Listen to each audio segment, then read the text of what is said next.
দেখেন হাতিগুলি সবটি একসাথে দল বেঁধে এক পাহাড় থেকে আরেক পাহাড়ে উঠতেছে।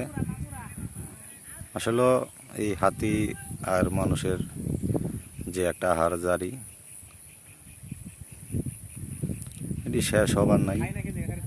এতদিন পাহাড়ে ছিল, এখন যে পাহাড়ের যে খুল বলে, যে জায়গাগুলোতে আবাদ করতো, এই হাতির অত্যাচারে আর আবাদ করা হয় না। আপনারা দেখতে পাচ্ছেন আমাদের নালিতাবাড়ি এই অঞ্চলে হাতির উৎপাত বেশি।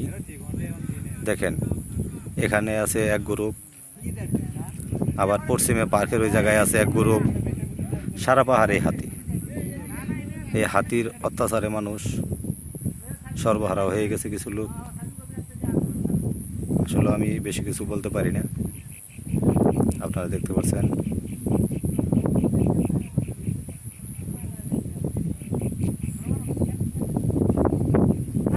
আপনারা দেখতে থাকেন, পাশে থাকবেন, আমি আপনাদেরকে আরও হাতির ভিডিও দিব।